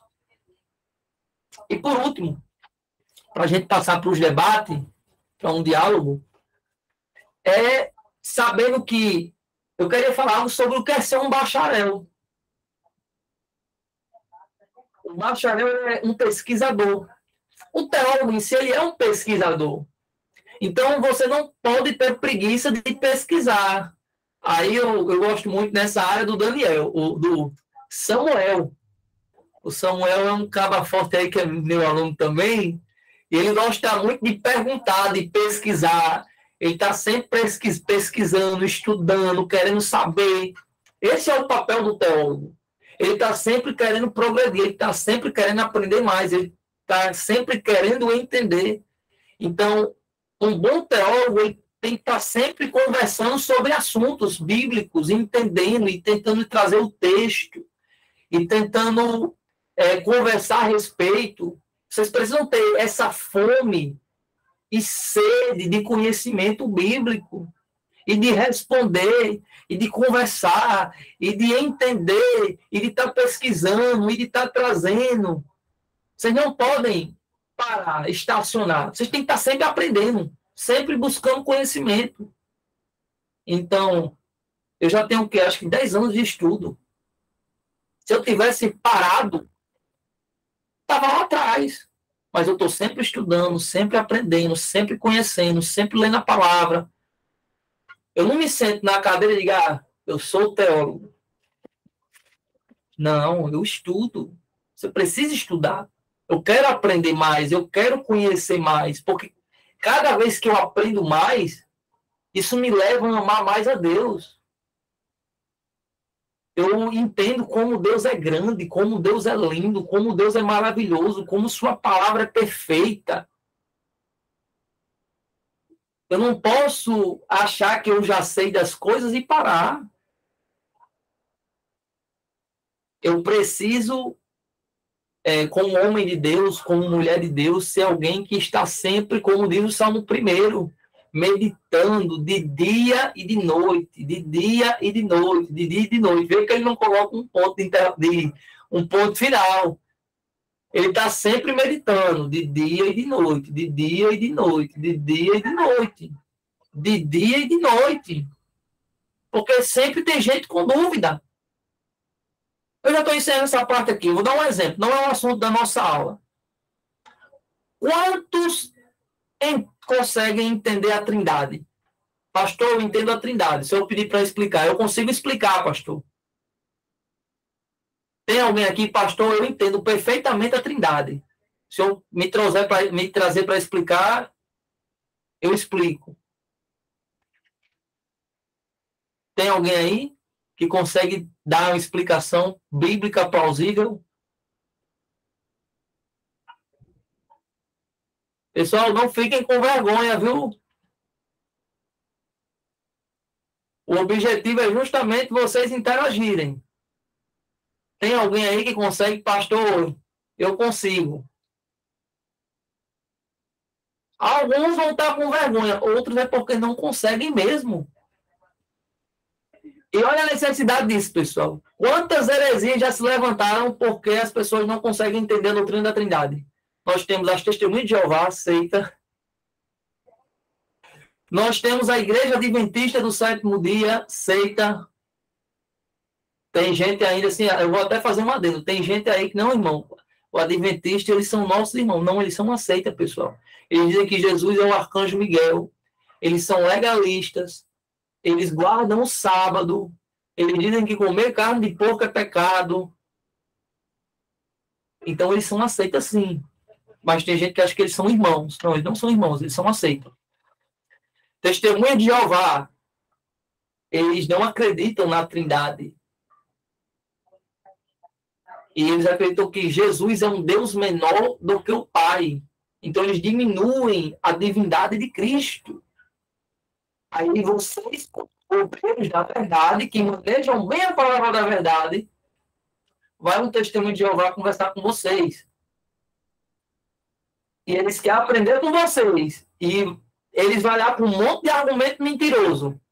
Mas você não consegue nem refutar e não consegue também contra-atacar. Então, esse é o papel do teólogo. Chegar para a igreja e dizer, olha, a Testemunha de Jeová é uma heresia por causa disso.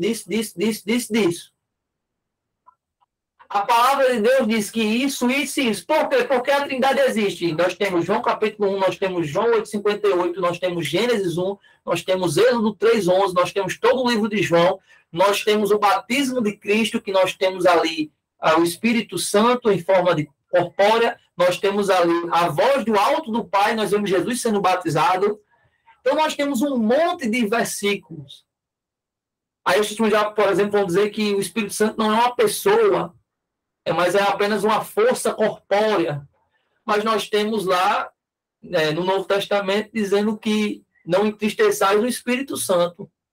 Então, para o Espírito Santo não ficar triste, ele está recebendo atributos de uma pessoa. Então, ele é uma pessoa. E nós teríamos outros e outros e outros versículos a respeito. Mas esse é o papel do teólogo. Então, o papel não só do teólogo, viu, pessoal? Pastor, eu não sou teólogo. Você é pastor, você é obreiro, você é pregador, você é alguém que maneja bem a palavra da verdade. Então, o seu papel é refutar a heresia, trazer leite bom para a igreja, trazer comida boa para a igreja, para que a igreja aprenda a se defender também das heresias. Vocês estão entendendo como teologia é importante? Só que o que acontece na prática em muitas igrejas? Vem alguém lá, prega uma heresia, ensina algo que não se deve, Aí o membro vai perguntar ao pastor, o irmão, ou quem quer que seja, aí o irmão diz, não, irmão, não sei não, mas vamos orar. Não, eles são aceitos. Mas por que não? Por causa disso. Aí o pastor manda fechar a porta na cara, rejeita. Não, o seu papel como líder, como pastor, como pregador, é aprender a palavra e ensinar a igreja. Ensinar a igreja a maneira correta. De dizer, isso é errado. Isso é certo. Esse é o papel do teólogo, do estudante de teologia, do pastor e do obreiro. O nosso papel, para a gente levantar um debate a respeito do tema, é trazer a palavra de Deus como verdade. Para a gente trazer a palavra de Deus como verdade, a gente tem que rejeitar tudo aquilo que é mentira. E alguns conceitos limites são o bom conhecimento das Escrituras, ter zelo pelas Escrituras, rejeitar tudo aquilo que não vem das Escrituras, e para isso nós temos que ter pleno conhecimento das Escrituras. Sejam a pessoa que está no Salmo 1, pessoal. Vocês já são teólogos, porque vocês já pregam sobre Deus, vocês já ensinam sobre Deus. Qualquer discurso sobre Deus é teologia. Agora, tem que saber se é boa ou péssima teologia. Todo mundo fala sobre teologia, do herege ao ecumênico, ao cientista religioso. A grande pergunta é, será que ele fala de uma boa teologia ou ele apenas fala de qualquer tipo de teologia? Vamos abrir os debates aqui. Tem alguém que quer perguntar alguma coisa logo, antes que eu pergunte? Pastor, eu estou com uma dúvida. Samuel, vamos. Tu geralmente tem boas perguntas.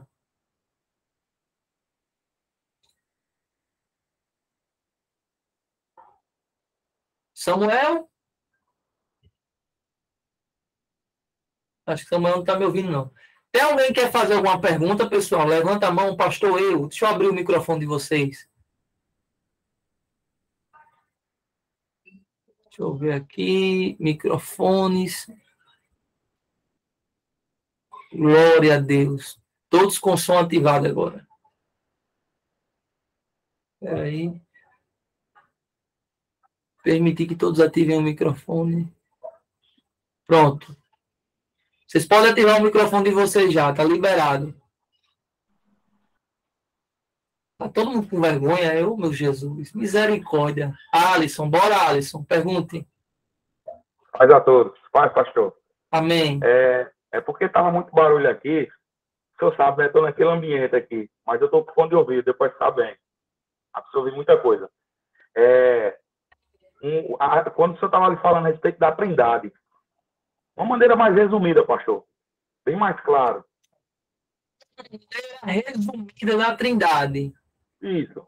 Certo. Porque o senhor fez uma pergunta, né? Alguém aqui sabe, né, explicar? Alguém aqui sabe falar a respeito da Trindade? Olha, eu vou tentar fazer de uma maneira resumida. A Trindade, ela é a base do cristianismo. Isso. Ela é a base do cristianismo. Não existe cristianismo sem a doutrina da Trindade. Por quê?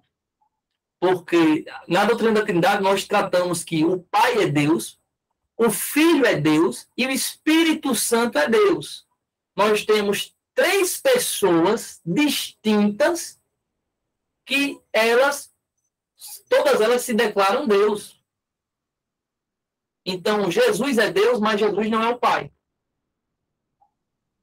O Pai é Deus, mas o Pai não é o Filho.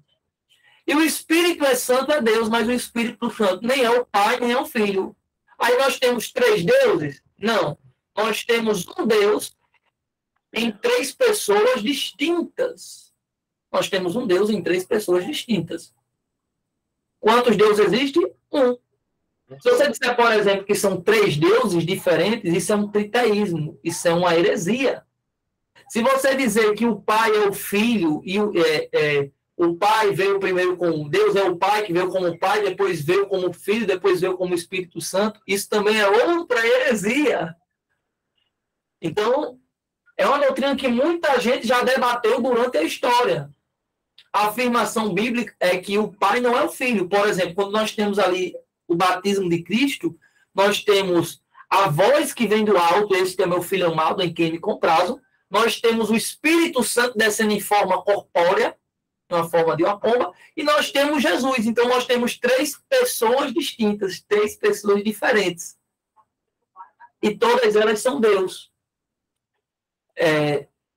Por exemplo, nós temos em Êxodo 3:11, nós temos a declaração lá de que Deus vai dizer a Moisés, eu sou o que sou. Qual é o nome de Deus? Eu sou. Nós temos em João 8:58, Jesus declarando, antes que Abraão existisse, eu sou. João, ele tem vários versos. Eu sou o pão da vida, eu sou a água da vida, eu sou a luz do mundo. Esse termo eu sou, ele é o nome de Deus. Entendeu? Então, eu começo a dizer que o evangelho de João é o evangelho mais cristológico de todos. Porque João, ele já vem com a afirmação, Jesus é Deus. Agora, é uma coisa simples de se dizer? Não. Você precisa ter muito estudo. É por isso que você não pode negligenciar o estudo, entendeu? Você não pode negligenciar o estudo. Por exemplo, nós temos em Gênesis, no princípio o Senhor Deus criou o céu e a terra era sem forma e vazia, havia trevas sobre a face do abismo, vai dizer, e disse Deus, haja luz. Então nós vemos Deus propagando, criar a palavra. Consequentemente, nós temos a palavra. E nós temos o Espírito pairando sobre as águas. Então, nós temos a palavra, o Pai propagando a palavra, e nós temos o Espírito pairando sobre as águas. Então, nós temos ali, muito possivelmente, as 3 pessoas da Trindade. Vocês estão entendendo? Então, é fácil? Não. Mas é a base do cristianismo. O que o cristianismo se difere do judaísmo? O judaísmo, por exemplo, para um monte de igreja aí que vive se vestindo de judeu, o judaísmo negou Jesus, pessoal. Então, isso é heresia também, viu? Essas igrejas que ficam botando menorá, fica, de certa forma, isso é trazendo o judaísmo de volta para a igreja. Por que Paulo foi perseguido? Vamos analisar, fazer uma análise bíblica. Paulo foi perseguido por quê? Porque Paulo foi contra a circuncisão dos gentios. O que os judeus queriam fazer? Não. Tudo bem ser cristão, mas eles têm que se circuncidar, eles têm que aprender a lei judaica, eles têm que trabalhar com a lei judaica. Paulo disse, não, Jesus, o Espírito Santo não está cobrando isso da gente, não. É o que Paulo trata. Paulo diz, olha, eu fui perseguido porque eu preguei contra a circuncisão. Se eu não tivesse pregado contra a circuncisão, estava bem. Isso não é linguagem minha, é o que Paulo diz. É tanto que você não vê as igrejas sérias, igrejas históricas, com essas baboseiras. Você só vê isso nessas igrejas, mas nessas igrejas neopentecostais. Pastor, a minha igreja tem. Amém, Deus te abençoe. Mas, biblicamente falando, isso não se sustenta. Judeu não é cristão. O judeu, ele rejeita a doutrina da Trindade, pessoal. O judeu, ele não aceita a doutrina da Trindade. O muçulmano não aceita a doutrina... se vocês pegarem a história do islamismo, vocês vão ver que Maomé, ele foi cristão. Ou ele... Não é que ele foi cristão, perdão. Ele teve um encontro com o cristianismo, ele teve um início do cristianismo ali. E ele não entendeu. Ele entendia que o pai teve relação com Maria e nasceu Jesus. Então ele achou que Maria era uma forma de deusa. Mas ele não entendeu o cristianismo. Então é meio complicado falar sobre o assunto, mas o cristianismo é a base, ou a Trindade é a base do cristianismo. O batismo ele é feito em nome do Pai, do Filho e do Espírito Santo. O Espírito Santo é Deus, o Pai é Deus e o Filho é Deus. Essa é a base do cristianismo.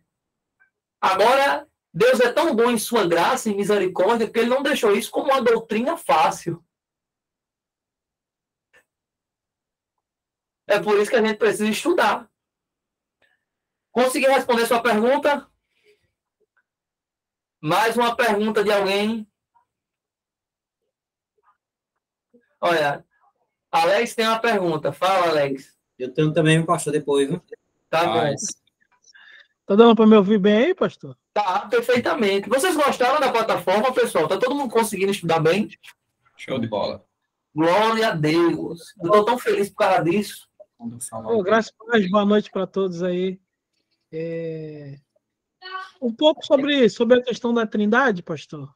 Eu tenho uma definição, né, minha que eu acho que é bem, na minha opinião, bem compreendível, pelo fato das pessoas separarem a Trindade, né? A gente vê as pessoas tentando definir a Trindade e separando elas. Eu acho que uma forma fácil da gente compreender é a construção de uma empresa com vários departamentos, né? Uma empresa ela tem vários departamentos que, embora tendo vários departamentos, ela se torna uma coisa só para que aquilo funcione. Então, a gente, quando eu olho para a Trindade, eu vejo cada um trabalhando numa função, mas que cada função ela leva o nome dos três. Entendeu? Certo. Então, para cada função que é feita, o Espírito Santo trabalha, tem a parte que ele faz, Jesus tem a parte que ele faz e Deus tem a parte que ele faz. Só que quando você chega lá para falar com Deus, você encontra a Trindade. Não tem só o nome de Deus sozinho. Aí quando você chega na parte de Jesus, ele tem a Trindade, ele também. E na parte do Espírito Santo tem a Trindade. Então, na verdade, você não consegue separar os três. Os três estão juntos em todas as áreas. Em todas as áreas, os três estão juntos. Então, a gente sempre vê as pessoas dando uma nomenclatura de Deus para cada um separadamente, de uma forma que eu acho que as pessoas não conseguem compreender em juntar e ver os três em todas as esferas. Os três não se separam. Embora os três tenham uma função, né? Se a gente for botar na nossa compreensão, né? Como ser humano, os três têm uma função diferente, mas no nome o nome está sempre os três envolvidos, os três não se separam em momento nenhum. Perfeito. A obra da salvação, a salvação, ela é efetuada pela Trindade. Nós dizemos na teologia que o Pai, ele nos elege, o Filho nos redime e o Espírito Santo nos santifica. Mas a salvação é produto de quem? A salvação é produto da Trindade. A salvação é produto de Deus. Então, Deus nos salva. Quem é Deus? Eu gosto de dizer assim, que Deus é a família divina. Aí nós vemos a glória de Deus. Por exemplo, a família terrena ela é baseada na família divina. O pastor, eu até cito no início da apostila, o pastor e professor Adalto Lourenço, ele vai dizer que tudo na Terra aponta para 3 em 1. Nós temos as 3 fases da água, nós temos, para onde nós olhamos, nós temos sólido, líquido e gasoso, altura, largura e profundidade, próton, elétrons e nêutrons. O professor Adalto Lourenço, ele fala que tudo é baseado no 3 em 1. De onde será que vem a ideia do 3 em 1? É porque isso está em Deus, isso é a assinatura de Deus na humanidade. Então, o Pai não age sozinho, o Filho não age sozinho, o Espírito Santo não age sozinho.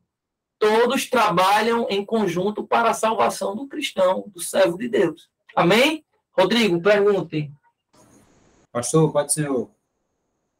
Aqui está escrito no livro de Primeira Epístola de João, no capítulo 5 e o versículo 6 ao versículo de número 9, que diz assim: Este é aquele que veio por meio da água e também pelo sangue. Jesus Cristo, não somente só pela água, mas também pelo sangue. E pelo sangue e pelo Espírito, para dar testemunho, pelo Espírito da verdade. Pois os 3 são testemunhas dos céus. A minha está escrita assim, não sei a de vocês, mas o Pai, a Palavra e o Espírito Santo de Deus. Os 3 são só um. Esses 3, porém, testifica a terra, testifica a água, testifica o sangue. Esses 3 são unidos em um só propósito. são administradores dos homens e são testemunha de Deus. Deus é maior que ele, porém, testemunho de Deus, mas acerca do seu filho. Pronto. No versículo 10, a parte B, ou no versículo 9, a parte B vai dizer assim: Deus é aquele que acerca o seu filho. Pronto, fiquei um pouco assim nessa dúvida nesse versículo aqui. Por quê?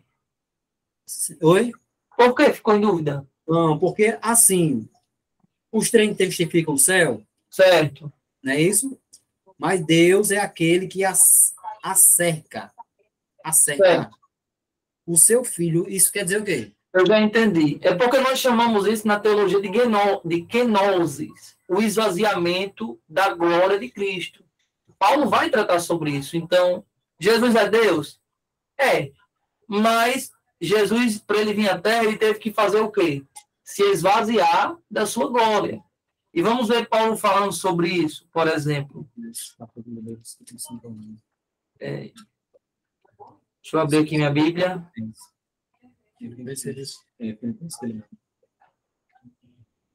Olha, nós lemos isso em Filipenses, capítulo 2, versículo 1, né? Deixa eu ver. Versículo número 6. Que sendo em forma de Deus, não teve por usurpação ser igual a Deus, mas esvaziou-se a si mesmo, tomando a forma de servo, fazendo-se semelhante aos homens, e achado na forma de homem, humilhou-se a si mesmo até a morte, obediente, né? Até a morte de cruz.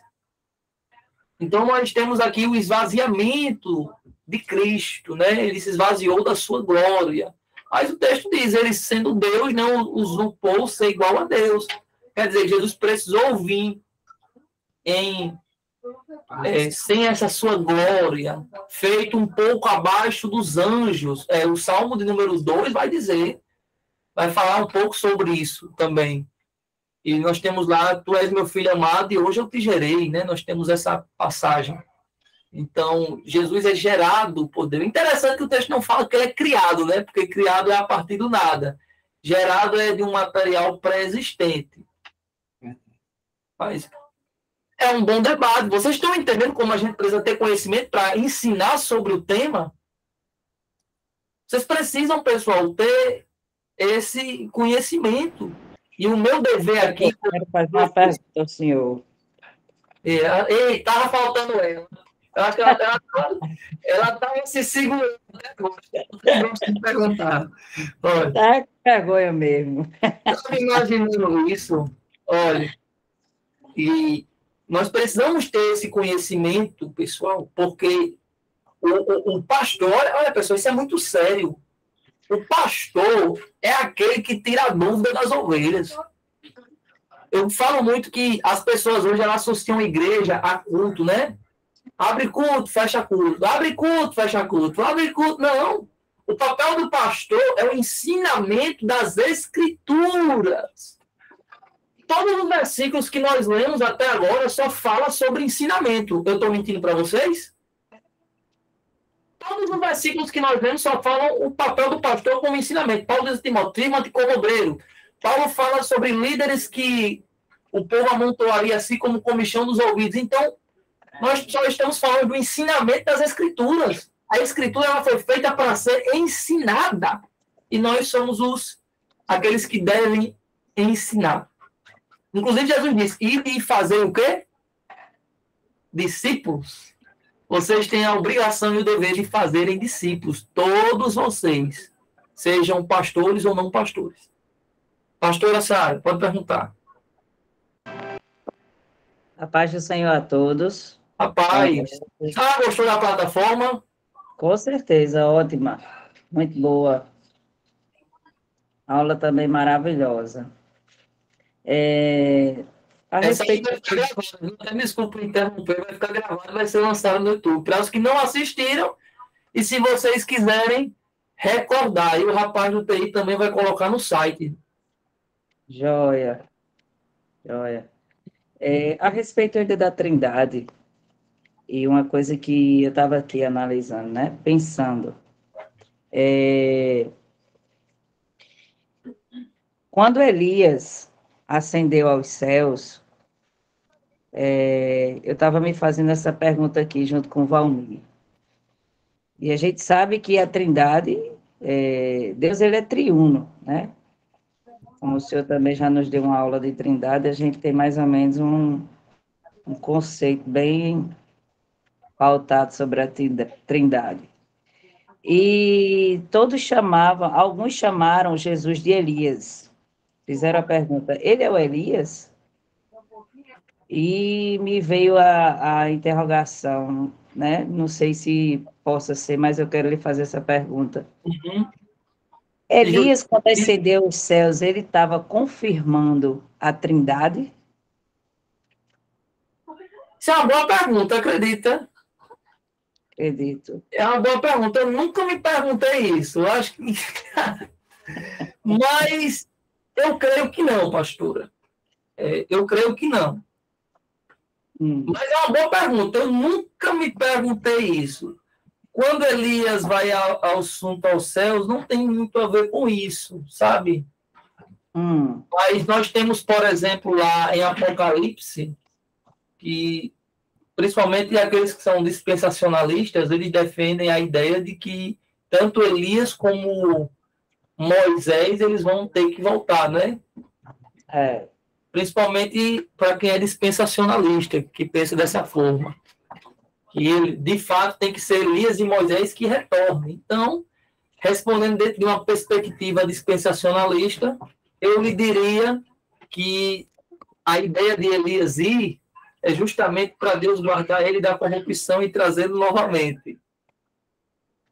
Certo. Assim como Moisés, por exemplo. Nós vemos que Moisés morreu e Deus preservou o corpo dele. Alguns vão dizer que Moisés não morreu, mas ele dormiu e Deus guardou. Nós vemos ali a disputa entre o diabo e o arcanjo Miguel a respeito do corpo de Moisés, né? Então, mas é um debate. Eu não posso dizer que revela a Trindade, mas eu posso dizer que revela a glória de Deus. Certo. Porque... E, de certa forma, também revela a questão do arrebatamento, né? Nós não passaremos, para quem defende o arrebatamento pré-tribulacionista, não passaremos pela morte, mas nós seremos guardados da corrupção. Mas é uma boa pergunta. Parabéns, viu? Foi inteligente sua pergunta. Esse é o propósito. Me fez ter que pensar para poder lhe responder. Amém. Obrigado, pastor. Samuel geralmente gosta de perguntar também, né? Hoje ele está bem caladinho, escondido. Está dormindo, eu acho. Eu já tentei acordar ele aqui, mas não respondeu, não. Estou aqui, glória a Jesus. Eita, glória! Eita, primeira aula, deixa eu quieto aqui. Nenhuma pergunta, Samuel? Hoje não, professor, tranquilo. Pessoal, tem alguma pergunta alguém mais? A gente Tem. Quem faça. Apocalipse capítulo 11, para o senhor. Quem são aquelas duas testemunhas? Pois não? Para o senhor, quem são aquelas duas testemunhas do livro do Apocalipse? Rapaz, você quer me colocar numa saia justa? Agora, vamos? É debate. Eu prefiro não responder, para não sujeitar um debate. Mas, tirando essa, alguma pergunta? Não, só isso mesmo. Pronto, então, vamos fazer assim. Mais alguém, pessoal, tem alguma pergunta? Michele, Davi, Denilson. Deixa eu ver quem está mais. Márcio. Deixa eu ver quem está ainda, né? Muita gente já saiu. Daniele, Alex já perguntou. Emanuel. Geração, Ninguém mais quer perguntar, né? Vamos fazer o seguinte, vamos fazer uma tarefa para vocês mandarem para mim até quinta-feira. Nós vamos fazer o seguinte, ó. Nós vamos fazer 4 trabalhos e uma prova por mês, ou 4 trabalhos menores e um trabalho maior. Então, por exemplo, assim, ó, cada trabalho vai valer 1 ponto. E a prova ou o trabalho no fim do mês vale 6. Então, vocês fazendo os 4 trabalhos, um trabalho por aula, vocês já vão ter 1 ponto. Então, vamos criar um texto. Cada um cria um texto, pessoal. E assim, como o nosso curso é um bacharelado, vocês têm que criar um texto seguindo as normas da ABNT, viu? Então, vocês têm que jogar, não é em papel, não. Vocês têm que digitar. Aí vocês baixam o Word ou o Notebook, ele contém o Word. Que são requisitos do curso de bacharelado, pessoal, entendeu? Não é um curso básico, né? Vamos criar um texto a respeito de qual é o papel do teólogo. Simples. Vocês só vão ter que falar 20 linhas. 20 linhas você fala rapidinho. 20 linhas, qual é o... Fonte Arial é 12. Qual é o papel do teólogo?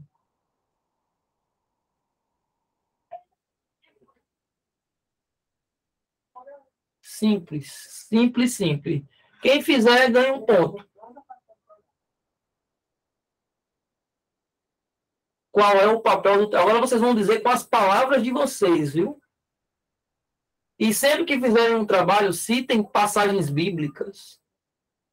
Sejam teólogos bíblicos. Qual o papel do teólogo? Aí vocês podem falar de qual é o papel do teólogo hoje em dia, ou qual a dificuldade do teólogo hoje em dia. Amém? Todos gostaram da aula? Pronto. Então, sexta-feira nós teremos aula novamente. Pronto, eu fico por aqui, eu vou encerrar a gravação. Já que ninguém tem mais pergunta. Paz do Senhor a todos, bons estudos. Amém. Eu vou ver se durante a semana eu posto algum livro para vocês e amanhã eu estou postando o vídeo dessa aula. Ei, pastor, ora aí, dê as bênçãos, a gente ser abençoado, né? Sim, eu vou orar, sim. Moisés e Elias, vem ou não vem? Moisés e Elias. Peraí, deixa eu encerrar. Deixa eu encerrar a gravação aqui. Deixa eu encerrar a gravação. Pronto. Parar a gravação.